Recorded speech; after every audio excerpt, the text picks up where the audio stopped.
Hi, I'm Amanda Jenner, toilet and toddler training expert, and today we're going to talk about all things potty training. So here's a few questions that I'm going to answer to help you start your potty training journey. All the signs that your little one is ready to start potty training.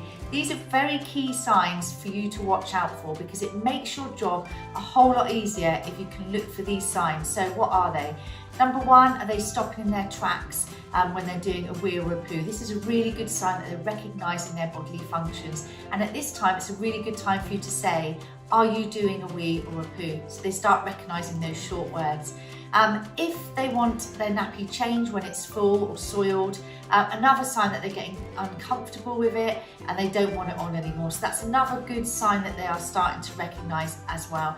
Hiding behind curtains, behind the sofa, under the table, is showing that they want a bit of privacy when they're doing it. So they are starting to recognise things as well. So these are really good key signs. Being able to communicate does help as well, but not essential to start potty training. So try and look out for these signs because it will really make your life easier. What if parents are concerned? How do they encourage their child to get out of nappies? So the best way to do this is to educate your little ones first. It's really easy for you as a parent to say, okay, I just want to start potty training next week. But your little one has to be educated first. So show them a book or an app or some sort of animation and educate them leading up to potty training. So do this if they're showing some of the signs but not all of them. A few weeks before you start showing them pictures. This is a really good way of teaching them for what they have to do. Visually, children do adapt and learn better than they do just from commands. So that's a really good tip of mine when you're starting. What are the best products it comes to when potty training boys, and what are the tips? So obviously boys are slightly different because they have little bits of extra things going on. So the best thing to do is just to make sure that you've got a potty that you choose or a toilet trainer seat with a high splash guard, because boys can get really upset if they pee over the top, and this is the most common question that I get. So choosing the right potty and choosing the right toilet trainer seat is really important.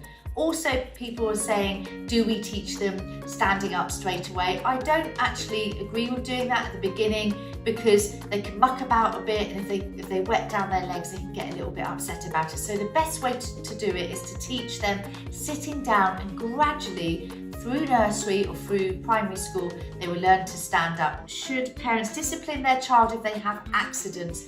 Absolutely not. Disciplining them will only put them off potty training, and children love to please parents. So if they do have that accident, it's, oh dear, let's get it on the potty next time. But please don't get angry or cross with them. It is a tough milestone for both parents and children. So if you're feeling a bit cross or frustrated, go out of that room, come back in and take a deep breath. But it's just, oh dear, oh that's sad. So make sure you choose your language wisely when you're potty training, because we don't want to put any negativity around it. So it's, oh dear, next time, let's get it in the potty, and you can get a sticker or a star or whatever reward system you're choosing for your little one.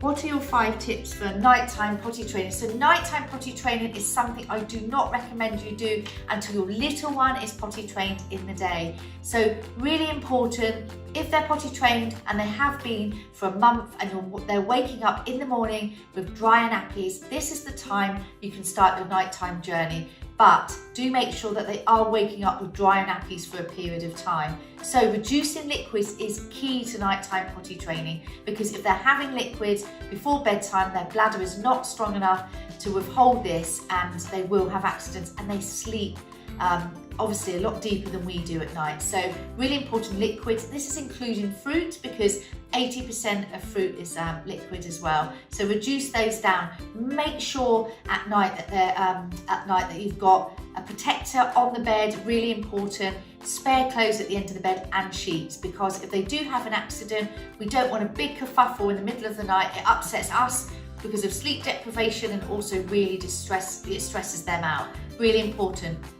A good night light as well, so they can see where they're going. So if they do get up in the middle of the night and it's not pitch black and they've got a soft light there, nothing too bright, something to guide them to the toilet or leave the potty in the room next to the night light, because most children are scared of the dark, and this can actually hinder the nighttime potty training as well. Also, what of your 3-day potty training program? So 3-day potty training, this is what a typical 3 days would look like. So up in the morning, take that nappy off, put it in the bin, get them to do that in their bedroom and say goodbye, that's your nighttime nappy, and then get the big girl and big boy pants on, and please use those straight away when potty training so it doesn't confuse them. We have to make that transition, I'm afraid, because they do not know the difference between a nappy and pants. So use those big girl, big boy pants, and again, let them choose them, get them involved from the offset. And then have that potty in the room where they spend most of their time. So during the day, prompt them every 40 to 45 minutes. Getting them to sit on that potty is key. Practice makes perfect. Even if they don't do anything on the potty, it doesn't matter because they're sitting on it and this is something new. But definitely set up a reward system to encourage them to sit on it. So keep every 40 to 45 minutes practicing sitting on the potty, and it doesn't matter if it's in front of the telly or they're reading a book, as long as they're sitting, it will really help. Then you move on to after lunch, and a lot of people are saying to me what happens in the lunch period when they're going to sleep. So you can put the nappy back on and say we're going to put your sleep nappy back on. That's if they're still having their daytime nap, but that's okay. It comes straight off again as soon as they wake up and sit them straight on the potty, but just refer to it as their sleep nappy. And then carry on the afternoon as you did in the morning. So you will find on day one there will be lots of different accidents, or maybe none at all, or maybe you'll find on day one that they're withholding because it's very different and it's something new to them. This is not unusual, so do not panic. They will go eventually, and expect accidents on day one, so be prepared with lots of pants downstairs ready to get them changed. So on day two, very similar, up in the morning, off comes that nappy, straight into big girl, big boy pants, and again, every 40 to 45 minutes. Remind them if they've got a sticker chart sat there, why they will get a sticker, or if you've got little gifts wrapped up with the star system that I always recommend, then remind them, look, you've got your prizes there, and if you do a wheel, you do a poo, you can collect stars or you can get stickers. Just keep encouraging them and prompting them during the day and showing them what they can get if they do a wheel or a poo in the potty. You will get accidents on day two as well. Don't expect it to be accident free, but you might find they will sit on it a little bit more, not do anything, and play games with you a little bit. But I don't mind rewarding them for doing that. So if you want to give them a sticker for trying, that's great. We must praise them for trying, and just stick to prizes or something out of a jar for doing. So that's day two, typical of day one, but maybe a little bit more mucking about on the potty, you'll find. And day three, you may find, they have very little accidents, or they're refusing to sit on it because the novelty is worn off. So keep encouraging them, keep showing them the prizes, get them to sit on the potty. If they don't want to sit on the potty, get some bubbles and say, let's sit on the potty, and blow some bubbles to get them to sit down and relax on the potty. It really helps because it takes their mind off what we're asking them to do, but every child loves to blow bubbles. Also, it relaxes their bowel and their bladder. So this is a really good tip of mine to get them to sit on the potty. A distraction box helps as well. So a good distraction box. What is that? That is something you have in a little box just for potty time or for toilet time, with some bubbles in, a squidgem, a Rubik's Cube, anything, just 2 items. Don't overwhelm the box. And you can say to them, okay, we'll just sit on the potty and let's see what's in the box. Really good way of getting them to sit and to chill out on the potty that little bit longer. And what you'll find is they will do something on there and not even realise they've done it.